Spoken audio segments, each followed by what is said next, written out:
পাবনার আটঘরিয়া উপজেলা চাঁদভা ইউনিয়ন 5 নম্বর ওয়ার্ড হাফানিয়া গ্রাম মধ্যপাড়া। আমার পিছনে দেখতে পাচ্ছেন ফাতেমার বাবা। বয়সের তারতম্যতার ভেদে মেয়েটির বয়স সরজমিনে দেখা যাচ্ছে 12 বছর।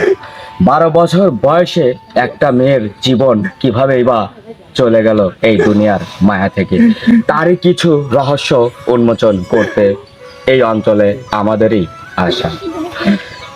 এখানে মামা এবং ভাগ্নি, কথিত মামার সবচেয়ে যে নির্যাতন, যৌন নিপীড়ন, যেটা না মানে একদম মানুষ হলেও সেটাকে পশুর তুল্য করা হয়, ঠিক সেই আচরণই হয়েছে এই ফাতেমার সাথে, যার মৃত্যুর সময় রাজশাহী থেকে ফেরত আসা পাবনা অবধি পর্যন্ত তার একটি ভিডিও রেকর্ড অনলাইন বা সোশ্যাল মিডিয়াতে ফাঁস হয়।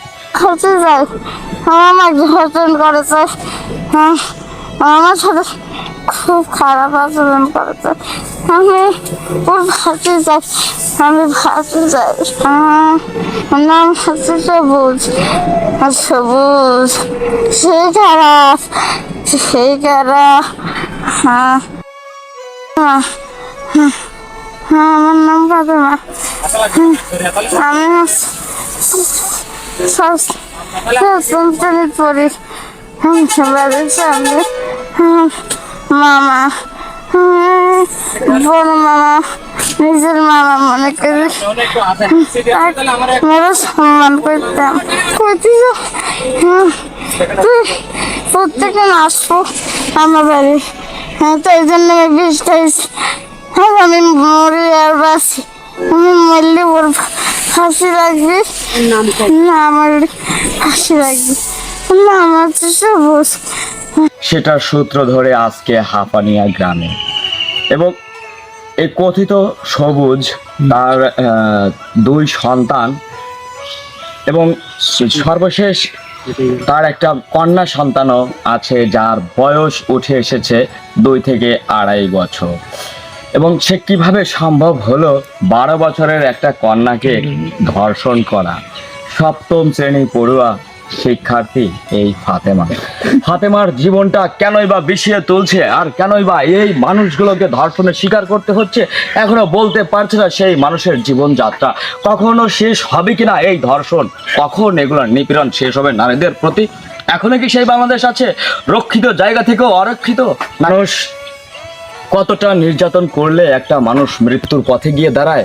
বিষের মুখে, হয়তো ঘাস মুখ মারা সেই বিষটাই সেবন করেছে ফাতেমা। শেষ অবধি পর্যন্ত ইতিহাস এটাও বলছে, যদি হয় মামা তাহলে হয় সে মেয়ে, কখনো হয় না সেই মেয়ের ক্ষতি। কিন্তু এ কেমন মামা শেষ পর্যন্ত কেড়ে নিল তার জীবনটা? আমরা জানতেই পারি নাই ধ্বংসন কবে হয়েছে, কি করছে আমরা জানি নাই। কিন্তু আমরা যখন রাজশাহী থেকে আসার পথে বললো যে ও বলে, তখন আমরা জানতে পারছি। আমরা তো থানায় মামলা করি নাই। রাজশাহী থেকে যখন ফিরে এসে পাবনাতে ভর্তি হই, তখনই ওখান থেকে মামলা হয়েছে, পুলিশ এসে মামলা করেছে। আমরা ওখানে কোনো থানায় মামলা করেছিলাম না। আমাদের বলছেন মীমাংসা হতে, আবার থানায় থেকে বলছে যে রিপোর্ট আসতেও পারে, নাও পারে। আগে বলছে আসবে, কিন্তু এখন বুঝতে পারতেছি না যে এটা কি হবে। বিষয়ে আমার জানা, আমরা যখন ছোট ছোট তখন আমরা ঢাকা থেকে দেশে চলে আসি। আমার দাদা নানারা সেই ছোট থাকতে ঢাকা যায়। তারপরে আমরা যখন একটু বড় হই, এখানে এসে বার করা হয়। সেখান থেকে এই মামা নামক ধর্ষণকারী আমাদের পিছনে লেগেছিল। অতি চেষ্টা করেছে আমার উপরও নির্যাতন করার, কিন্তু সুযোগ পাইনি বা সময় পাইনি। আমাদের এই পাড়ায় অনেকেই আমার মামাতো খালাতো ভাই আছে, আমরা একজুটে একসাথে মানুষ হয়েছি, কোনোদিনও আমাদের খারাপ ইঙ্গিত দেয়নি। কিন্তু আমার বাবার বয়সে হওয়া সত্ত্বেও ও আমাদের খারাপ ইঙ্গিত দিয়েছে। শেষ পর্যায়ে এসে আমার ছোট বোনটাকে এইভাবে অত্যাচার করেছে, ধর্ষণ করেছে। সে বলতে না পেরে তাকে ভয়ও দেখানো হয়েছে, যদি তুই পরিবারের কাছে বলিস, তুই স্কুলে যাস, তুই এদিক ওদিক যাস, তোকে মেরে ফেলে গুম করে দেওয়া হবে। গ্রামের পর আমরা মানে কোরআন শরীফের যে পাড়াটা আমরা মৃত মানুষের ওসিলায় পড়ি, সেই পড়াটা আমরা দিতে যাওয়া কথা পাই যে আসামি সবুজের আপন চাচাতো ভাই রিদি, উনি বলেছে যে 2 দিনের মধ্যে যদি আমার ভাইকে আমরা থানায় থেকে বের করে আনতে পারি, ওদের বাড়িতে মেয়ে বউ যারা আছে ধর্ষণ করে ওদের বাড়িঘর ভেঙে তুলে দেব। তারপর আমরা তবুও দমে যাই নাই। আমরা থানায় এই কথা জানানোর পর পুলিশ আমাদের আশ্বাস দেয়, ওরা জিডিও করে ওদের নামে। তারপর কালকে যখন আমাদের থানায় যাওয়া হয়, তখন পুলিশ বলে ডিএনএ টেস্টটা নাও আসতে পারে।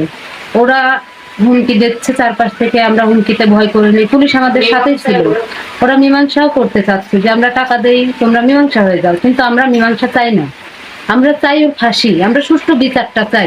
আমার বোন 12 তারিখ 9 মাস 2018 ও 2024 আপনার হচ্ছে রোজ বৃহস্পতিবার ও বিষ খায় সন্ধ্যা 6টার দিকে।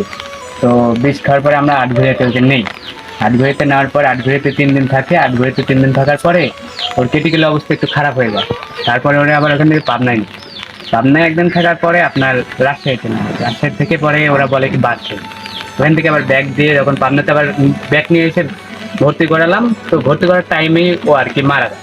তো মারা যাওয়ার আগে ও রাজশাহী থেকে আসার কথাও বলতেছিল যে মানে আমাকে এই কারণে এ করছে, আমি বিষ খাইছি, আমার এই ধর্ষণ করছে সবুজ নামের ওই মামা, এই কারণে আমি এই বিষটা এই যে মামার অপশনটা আসলো, মামা এবং ভাগ্নে, এটার মধ্যে আপনাদের আত্মীয় সম্পর্কটা মামা ভাগ্নে, কিন্তু কেমন মামা? মামা হচ্ছে আমাদের পাড়া প্রতিবেশী মামা, আমাদের রক্তের কেউ না। হ্যাঁ জি, তারপরে তারপরে সে নাকি মানে বিষ খায় যেদিন, তার 5 দিন আগে তাকে ধর্ষণ করা হয়। তারপরে সে যেদিন বিষ খায় ওই দিনকে আমরা বাসায় ছিলাম, আমার মা আর আমি মাঠে ছিলাম, আর আপু অন্য জায়গায় ছিল। তো তখন আমার হচ্ছে ওই ওরে জোরপুর মামা হচ্ছে আমাদের পাড়া প্রতিবেশী মামা, আমাদের রক্তের কেউ না।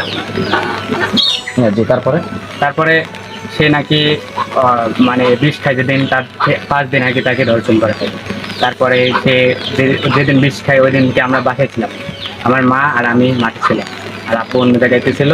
তো তখন আমার হচ্ছে ওই ওরে জোরপূর্বক ধর্ষণ করতে আসে বাসায়, কেউ না পেয়ে ও আসে বাসায়, এসে জোরপূর্বক ধর্ষণ করতে লাগে। আর ও বিষ খাওয়ার ফলে পরে আমরা জানি না, বাসায় এসে দেখে ও বমি করতেছে। বমি করার ফলে আমরা দেখি বিষ বের হচ্ছে। পরে বলি তুই কি খাইছিস? পরে বলে বিষ। তারপর থেকেই হসপিটালে ভর্তি করি। পরবর্তীতে মানে রাজশাহী থেকে এসে পাবনাতে মারা। অ্যাম্বুলেন্সের ভিতরে বসে রয়েছি। অ্যাম্বুলেন্সের ভিতরে তখন আমার মেয়ে বলতেছে যে আমি মারা যাই আর না যাই, আমি তো মারা যাবো, কিন্তু আমি সত্য কথা সবাই বলে যাবো। আমি কি হয়েছে তখন বললো যে সবুজ আমার সাথে এই আচরণ করছে, এই খারাপ করছে। আমি বিষ খাইছি, তার 5 দিন আগে আমার সাথে এরকম ওনার বাইক লিজে ডেকে এগুলা করছে, আবার করার চেষ্টা করছে। আমি যাই নাই, ওর দেখলে আমি পলায় থাকি, ওর দেখলে আমি মাথায় ঘুঁটে দিয়ে থাকি, অমুক জায়গায় যাই তমুক জায়গায়, মানে ভয় দেখাইছে। বলতেছে এগুলো করছে, করার পরেও বলছে যে হচ্ছে গা তুই যদি কারোকে বলিস তোকে মেরে ফেলবো। ও আমার সাথে কোনো সময় খারাপ ব্যবহার করেও নাই, আর আমরা দুজন সেই ভালো বান্ধবী ছিলাম। ও আমার সাথে সেই ভালোই করেছে। আমার কাছে সেদিন যেদিন ও বিষ খাবে তার আগের দিন আমার কাছে আসছিল, আইসারে এখানে এমনি বসে কথা বলতে লাগলাম। তারপর ওর আব্বু এসে ডাক দিল, ও চলে গেল। সবুজের বউ, আমরা সবাই নাগপুরাতে যাচ্ছি, ওরে বাড়ির পাশ দিয়ে ওই রাস্তা দিয়ে যাচ্ছি। আর ওই সবুজ বলতেছে ফাতেমা তুই দিব না তোর মা দিব। সে এখন ও দাঁড়া থেকে আমার কাছে নাই, তো আমার আম্মুর কাছে আছে, আমার আম্মুর তেন লেহেঙ্গা। সেখানে ওর বউ বললো কি, সবুজের বউ বললো, সবুজের শুট করলো, তার কি কাছে তোমার এত শোনা লাগবে কে, বারণ করে দিলি। তারপরে বারণ করে দেওয়ার পর আমি ওর ফাতেমা শুট করলাম, কি চালি তোর থেকে, কয় সিম। আমি করছি কিসের সিম? হচ্ছে ওই তো ফোন নিয়েছিলাম ওই সিম। আমি করছি সেখান তো তোর তুই সুযোগই পাইস নাই ফোনটা সিম খুলে রাখার। তারপরে একটু পরেও সবুজের বউ আসলো আমার কাছে, ওই জায়গায় এসে দাঁড়াসারি আমাকে বলতেছে তুমি কি চাইলি? বললাম সিম বলে কিসের? আমি রাতের বেলা যখন বললাম শোন আমার সাথে সেই ঝরগা মতো আমাকে চর মারি দিল, ঝরগার মতোই বললি যেটাই চাইস এটা বলা লাগবে কে। তারপর ফাতেমাকে শুট করলাম, কয় ফোন আর সিম আমাকে দেশে। বলছি ও বউগুলো আমি তার মধ্যে বাড়ি ছিলাম না, ওর মধ্যে না কোনো কিছু হয়েছে, তাই জন্য ও সিম দেশে।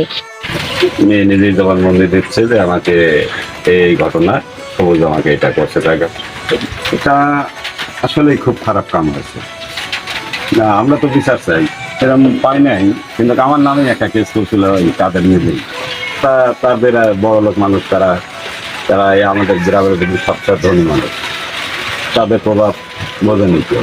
এবং আমার বিশ্বাস যে এটা টাকা পয়সা দিয়ে ঘুষ ঘাস দিয়ে কোনো কাম হবে না, এই বিচার হবে। ভিতরে দেখি তো মেয়ের ট্রিটমেন্টে তো বোঝা যাচ্ছে যে সবুজ দিচ্ছে। দৈনিক সরেজমিন, রোকন বিশ্বাস, পাবনা।